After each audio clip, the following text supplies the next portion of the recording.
Ladies and gentlemen, our next speaker is going to explain his views on what he thinks about Robin Hood, whether he was a crook or a hero. Our next speaker is Mr. Adrian Day. He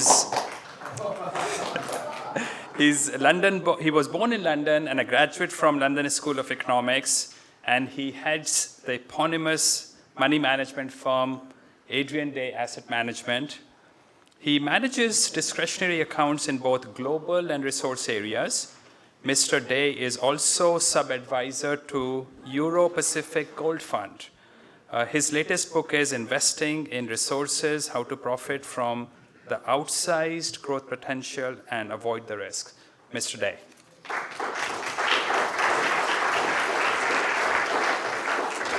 Well, thank you very much, Jayant, and thank you very much, ladies and gentlemen.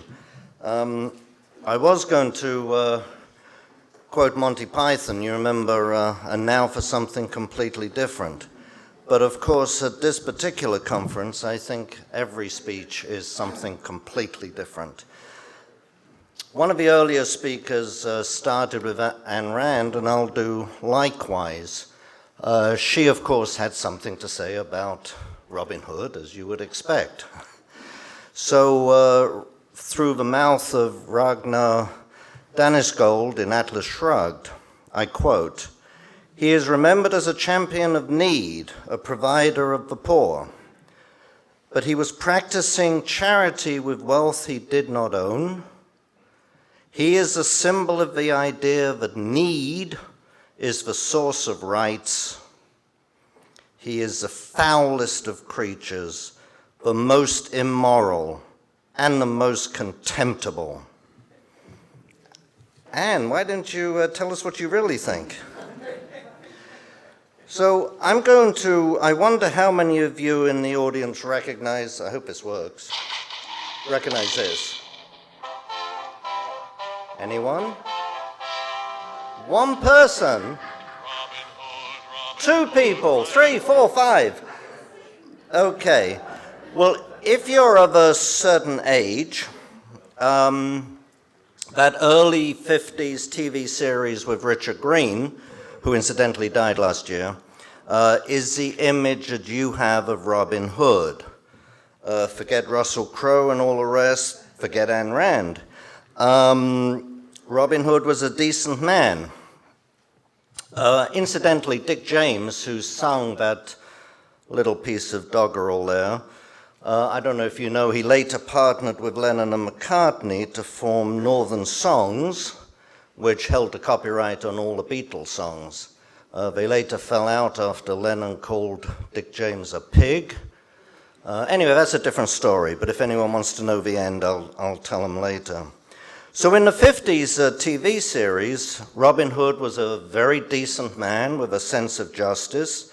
Yes, he certainly took from the rich and gave to the poor, but it wasn't any poor, and it most certainly was not any rich. Mostly, in fact, if you watch that series, or if you remember, what he took was tax revenue from people who had taken the tax revenue, and he returned the tax revenue to the people from whom it was taken. And those people might be poor or rich. I mean, frequently, of course, the villagers came to Robin Hood, if you remember, and said, "Oh, you know, he's taxed us once, he's taxed us twice, the sheriff's now taxing us 3 times, we don't have any money left." Robin Hood would take the tax money and give it back to the peasants. But if you remember, he also returned money to Sir Richard of the Lee, he returned money to Lady Marion Fitzwalter, both fairly wealthy people. That doesn't sound very socialist to me, giving tax money back to people from whom it was stolen. In fact, it sounds rather libertarian to me, and I applaud him for that. In fact, it's surprising how often taxation figures in that 1950s series. One of the sort of odd things I did, once I found online the complete set of Robin Hood, the Robin Hood series, TV series, for $5.99. So I bought it. It's 6 seasons, 5 discs each season, 15 episodes per season. So a lot of episodes, and I've watched every one of them. And it is surprising how much taxation figures in those series. It's particularly surprising when you think that the writer of that series, I don't know how many of you know this, was actually a blacklisted communist, and he was a communist, a real, genuine communist. He was blacklisted, and he wrote the series under someone else's name.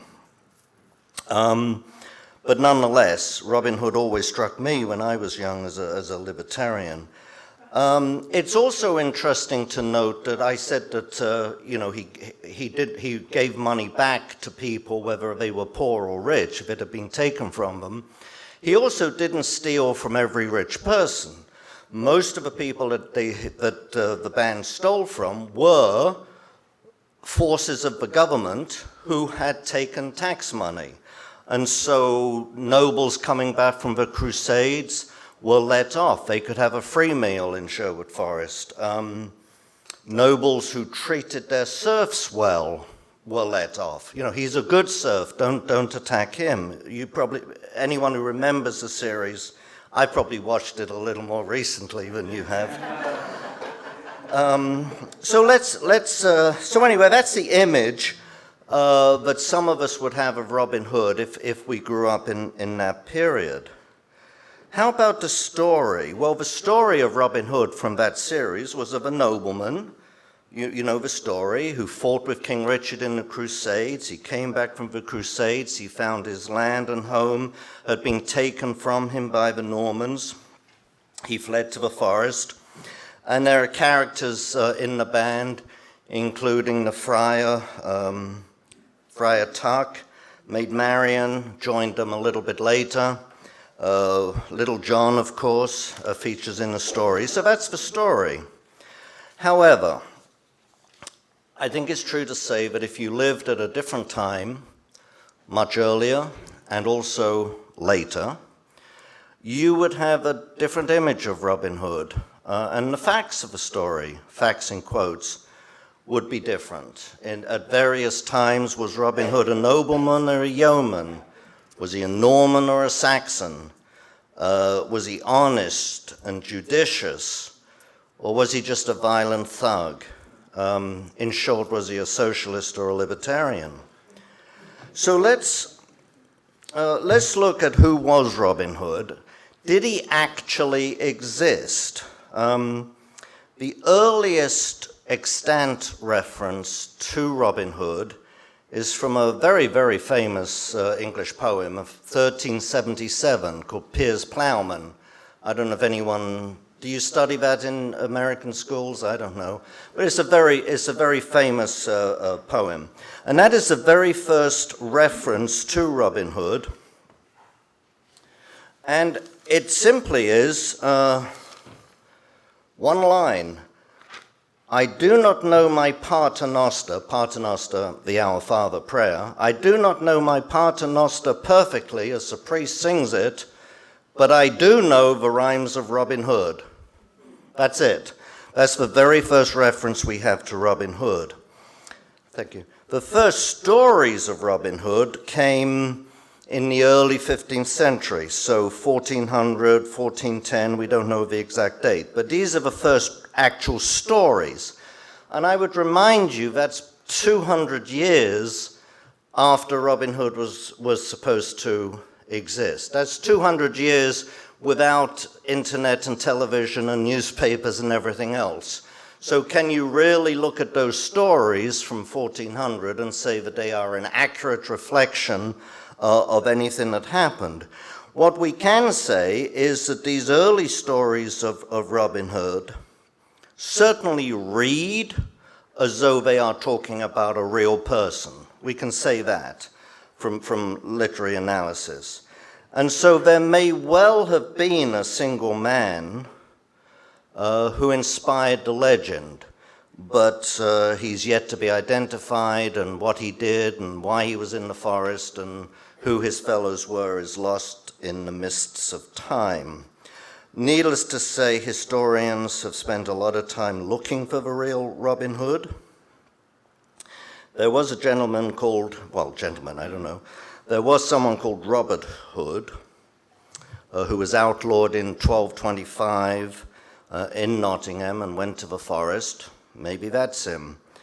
But again, this was 1225, which those of you who know your English history will know is a long time after King Richard died. And you know that, of course, because everybody knows the Magna Carta was signed in 1215, and we all know that King John was the one who signed the Magna Carta. We all know that King John became king after King Richard. So even if you don't really know the dates of the English kings, you do know that 1225 is after King Richard. I think in many ways, looking for a real Robin Hood is a little bit like looking for a real John Smith from 1900. You know, there are a lot of them. Robert and Robin were sort of interchangeable names.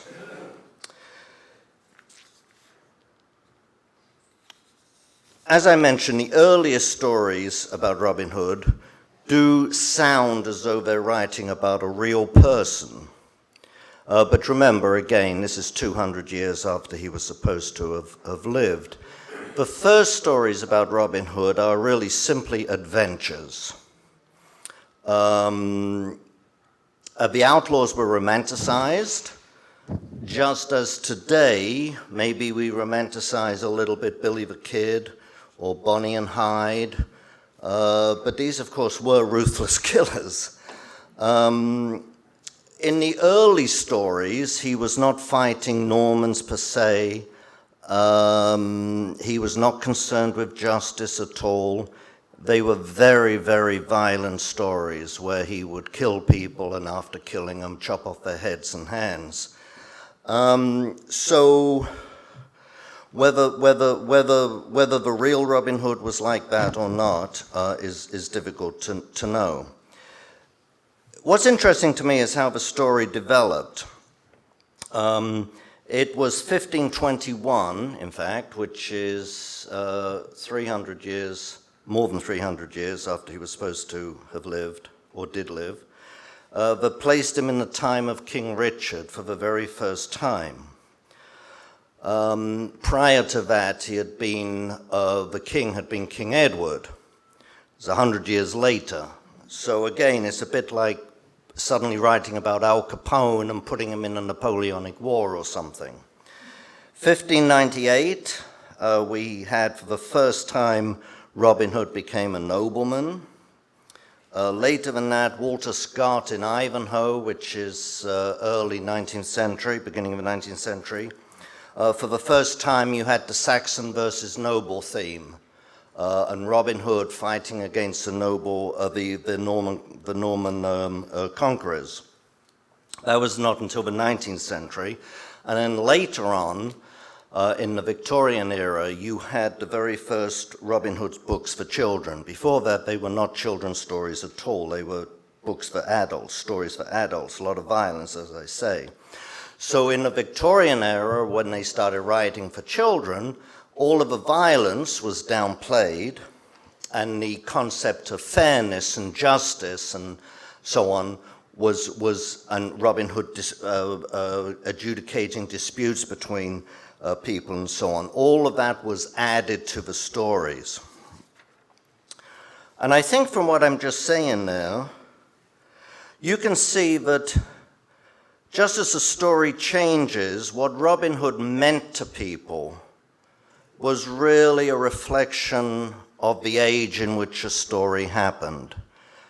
In the late 15th century, Robin Hood fought against the church and rich churchmen, and this was just as the Protestant Reformation was starting, and there was a certain amount of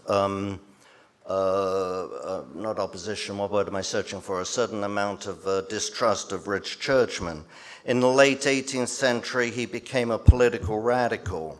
And so he reflects the age in many ways in which he's written, and I think that's true of the TV series from the 1950s.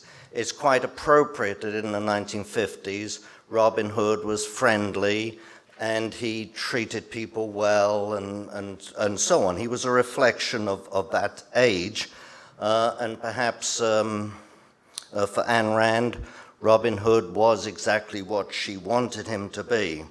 So you make of him what you will. And I'll end, if I may, with a few